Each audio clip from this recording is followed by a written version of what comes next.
Matrix está completando 20 anos e é o tema desse Outcast. Se você está chegando agora no canal, toma a pílula vermelha, se inscreve, siga o Coelho Branco e vem com a gente.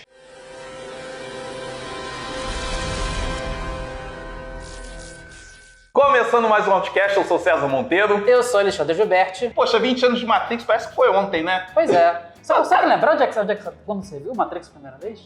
Pô, vi bem depois de estreado. É? É. Você assim. Não, porque é o último ano de faculdade, eu tava ali cheio de coisa pra fazer, eletiva pra terminar. Então não fui no primeiro fim de semana, não. Mas o que eu acho interessante é o seguinte: em março de 1999, o mundo inteiro tava ansioso para ver Star Wars Episódio 1, A Ameaça Fantasma, e mal sabíamos que estávamos ali prestes a conhecer uma ficção científica que causaria o mesmo impacto que o Star Wars de 1977 causou. Não só em termos de efeitos especiais, mas o conceito também. O conceito tem, acho que várias coisas ali, conceito, história, acho que tem muita coisa ali que os dois se apropriaram muito bem e souberam trabalhar. É porque justamente assim, a gente, o Matrix, ele trouxe uma coisa de novidade que fazia tempo que a gente não via no cinema, né? Jurassic Park chegou ali perto e tudo, mas os anos 90 foram recheados de filmes legais, mas nessa seara de ficção científica, sci-fi fantasy, né, que é aqui a nossa praia, acho que, assim, fazia tempo que a gente não via alguma coisa daquele calibre. Não consigo lembrar de nada próximo. E o projeto do Matrix, na verdade, foi um escambo das irmãs Wachowski, na época ainda Wachowski Brothers, que eles escreveram o roteiro daquele Assassinos com o Antônio Bandeiras e o Sylvester Stallone, dirigido pelo Richard Donner. Ok, beleza. Mas você tá aí fazendo essa cara de pouco caso, essa cara de que filme sofrível, mas se você for ver, as credenciais do filme são horrores. Olha só, a direção do Donner... Não, era tipo assim, é tudo coisa boa, mas para um filme que... Quem lembra disso? Não, mas vendo agora, recentemente, eu não achei ruim, não. Na época eu não gostava. Sinceramente, eu só vi na época e não vi mais depois. Então, pode ser que eu possa mudar de opinião. Aí o que eles fizeram? Eles escreveram o roteiro pro Joel Silver, que era o produtor do filme e viria a ser o produtor do Matrix, mas em troca eles escreveriam e dirigiriam o Matrix, que o conceito já estava todo pronto, o roteiro já estava tudo definido. Só que o Joel Silver até aceitou a proposta, desde que eles deixassem a direção do filme para outro pegar. Mas depois que ele viu o resultado do Ligadas pelo Desejo de 96, aí ele topou que eles também assumissem a direção do Matrix. O problema é que a Warner, quando recebeu o projeto, não ficou muito animada. Provavelmente porque ficção científica naquela época não estava muito na crista da onda, né?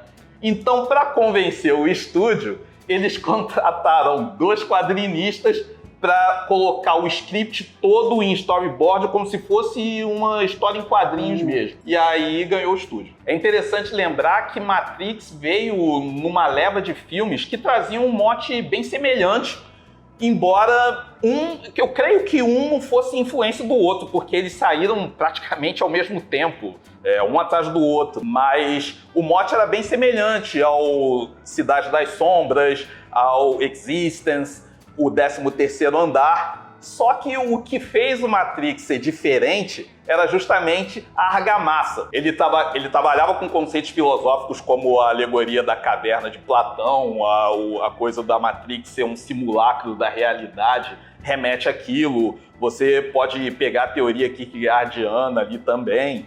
E sem contar que tinham as referências mitológicas e bíblicas, como Morpheus, que é o deus do sono, a nave que se chama Nabucodonosor, que é uma referência àquele deus da Babilônia obcecado por descobrir o significado dos sonhos que o atormentavam, a chegada do Messias, que seria o Neo, e o nome civil do Neo, que é Thomas Anderson, que também é uma alusão a São Tomé, que só acreditava no que via, e Anderson quer dizer filho do homem. que era como Jesus Cristo era chamado. Aí você pega a embalagem disso tudo, vem estética cyberpunk, a influência de anime e mangá fortíssimas, muita homenagem ao cinema de ação de Hong Kong, desde os tiroteios estilizados à la John Woo, até aquelas coreografias mirabolantes dos filmes de Kung Fu dos anos 70. E o fio condutor disso aí é a jornada do herói, que é infalível. E também começou a absorver muito o cinema de artes marciais, né? Porque juntou o Matrix e o Tarantino, que ele fez uma propaganda muito forte do Shaw Brothers, aquela produtora de Hong Kong de filmes de artes marciais, dos Estados Unidos. Mas graças àquela coreografia que foi feita pelo Yuen Woo-ping, que era o papa dos coordenadores de dublê e coreógrafos de artes marciais na China, ali em Hong Kong, nos anos 70. E, assim, aí a procura por esse tipo de filme também aumentou muito, né? E o interessante, ele fez uma exigência. Primeiro, quando chamaram ele para fazer o filme, ele achou que não ia dar certo, porque o que ele está acostumado a fazer é com atores chineses que são artistas marciais, e ele achou que não ia dar certo, então ele recusou. As Wachowski foram atrás dele, para elas desistirem. Ele colocou um preço exorbitante, mas elas aceitaram. E aí ele aceitou, mas colocou várias cláusulas, entre elas 4 meses de treinamento dos atores. Quando ele viu as habilidades dos atores, ele viu que ia ter problema. Ele pensou, onde foi que eu amarrei meu burro? O que ele fez? Além de treinar muito com eles, ele foi adequando um estilo para cada ator, o que ele achava que ia funcionar melhor. Então, ele trabalhou a resiliência do Lawrence Fishburne, a diligência do Keanu Reeves, a graciosidade da Carrie-Anne Moss e a precisão do Hugo Weaving. E como isso funciona, você vê isso no filme e como funciona bem, né? Não, e inclusive o Keanu Reeves, ele tava com um problema na coluna, ele não podia dar chutes muito altos. E você vê que ele chuta muito pouco, e quando chuta é um chute meio baixo. Porque é quando ele já tinha melhorado do problema, aí dava pra chutar mais baixinho. Por falar no Keanu Reeves, ele não era a primeira escolha para ser o Neo, né? A Warner queria que fosse ou o Brad Pitt ou o Val Kilmer. As Wachowski queriam o Johnny Depp. Chamaram o Leonardo DiCaprio, que na época estava recusando todos os papéis de blockbuster, porque era ali no pós-Titanic, ele queria virar um ator cult. Sondaram o Will McGregor, mas ele já estava no episódio 1. E quem quase pegou foi o Will Smith, que recusou para pegar As Loucas Aventuras de James West, que foi o filme mais flopado de 99, cara.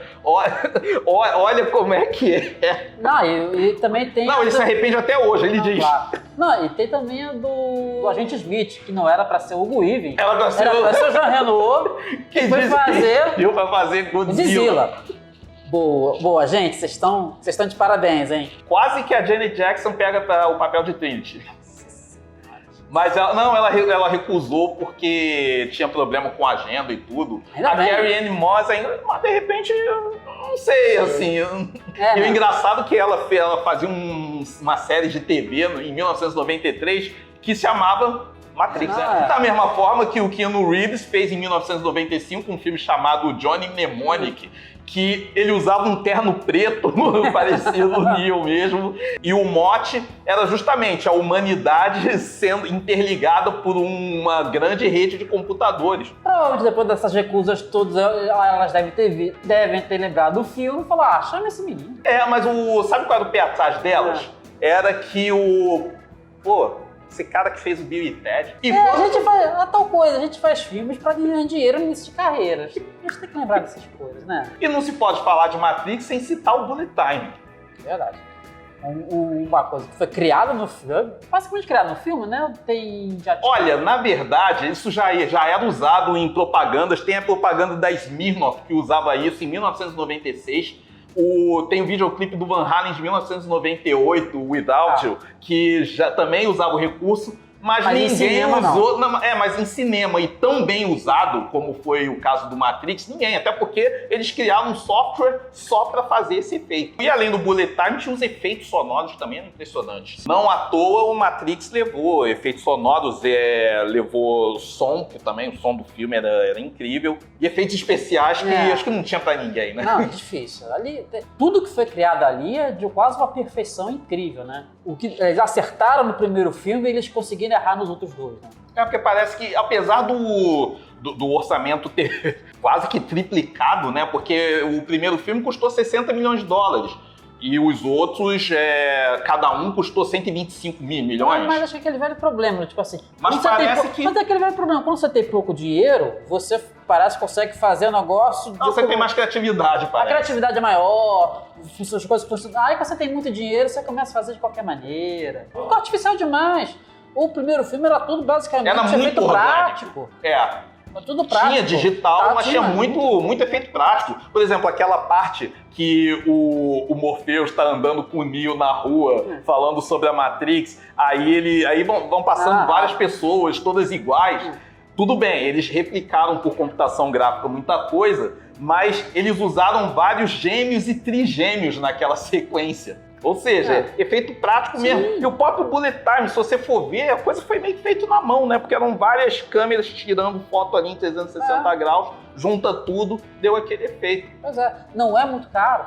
Porque justamente, assim, eles tinham um orçamento de 60 milhões, mas tem uma curiosidade que os efeitos especiais do filme só ficaram prontos faltando 12 dias para a estreia, porque o Warner injetou 4 milhões adicionais porque estava com medo do filme atrasar a ponto de estrear perto do Star Wars Episódio 1. Isso eles não queriam de jeito nenhum. Não, isso poderia dar um problemaço pro filme.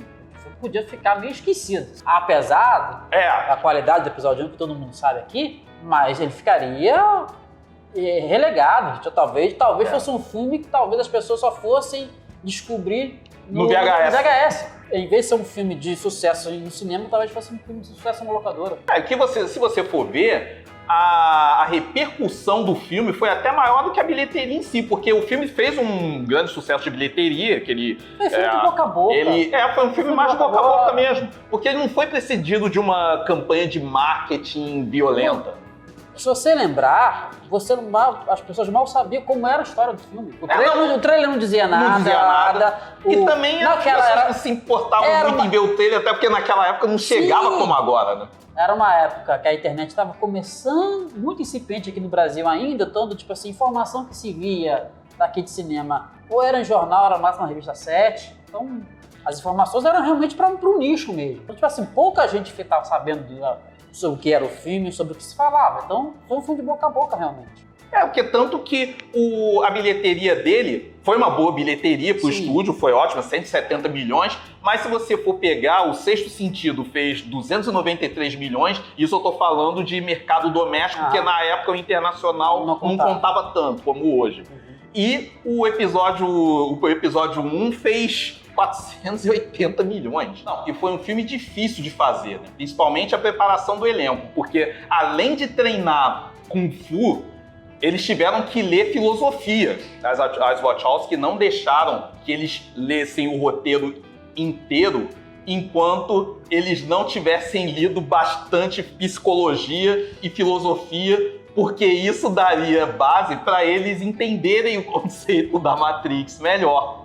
Só o Keanu Reeves, ele teve que ler Simulacros e Simulação do Jean Baudrillard para poder interpretar o Neo. Outra dificuldade também que eles tiveram é que você tinha aquelas as roupas de couro preto, só que o fundo verde, dali quando eles iam fazer as tomadas de efeitos especiais, aquilo refletia no couro e para não dar tanto problema, tiveram que fazer nessas cenas uma espécie de tecido especial que não refletisse para justamente não ter o espelhamento e não prejudicar a filmagem. E tinha também o problema dos óculos, né? Porque os óculos escuros também refletiam.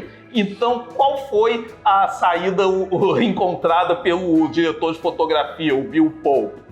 Colocava os câmeras vestidos com trajes beduínos brancos durante o dia e pretos durante a noite. E aí estava resolvido o problema. E você acha que o filme envelheceu bem?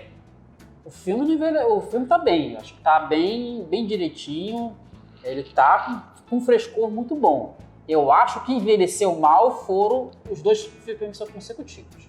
4 anos mais novos, né?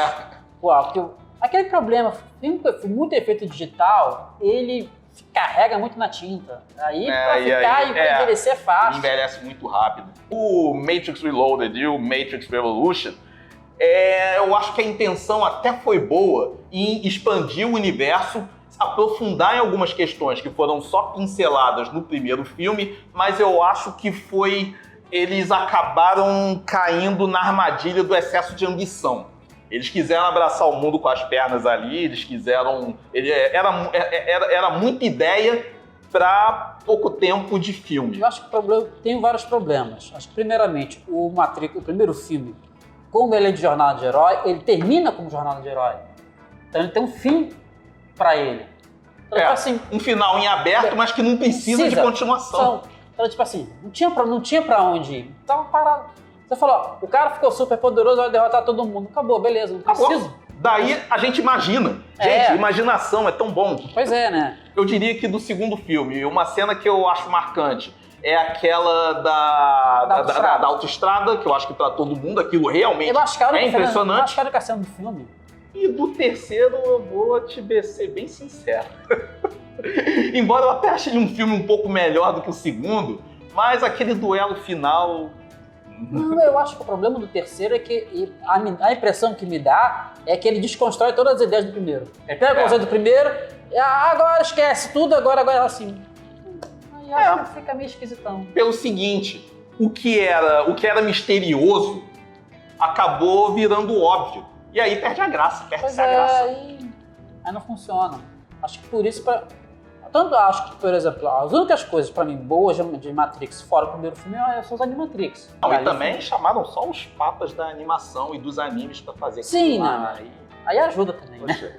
Não, e as histórias muito boas. Eu costumo dizer que um episódio do Animatrix é melhor do que o Reloaded e o Revolution somados. Não, sem dúvida, sem dúvida. Matrix tem sim uma grande relevância como obra, mas ele também vale ser lembrado como o final de uma era em que Hollywood ainda bancava um projeto completamente novo, que não era reboot, remake, continuação, adaptação de nada. Assim, quase um tiro no escuro, né? Coisa que hoje não existe mais. Não, isso é uma das preocupações que a gente tem muito no cinema no dia de hoje, que é o cara quer ser roteirista de cinema em Hollywood, o cara vai ter que penar muito para criar uma obra muito original. Se você for ver bem, depois de Matrix, qual foi a última ficção científica que realmente causou impacto? Talvez A Origem tenha ficado ali quase próxima, né?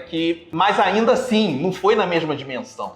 Você já tem que pensar que já de um filme de um diretor que já tinha um certo renome e se aproveitou disso. Então, o problema é que, por exemplo, as Irmãos Wachowski não tinham projeção na época. E esse que era o problema desse tipo de projeto. O Nolan já tinha nome. Então aí é um outro contexto. E é graças a ele que a gente ainda tem filmes blockbusters de grande orçamento autorais, que é só ele mesmo.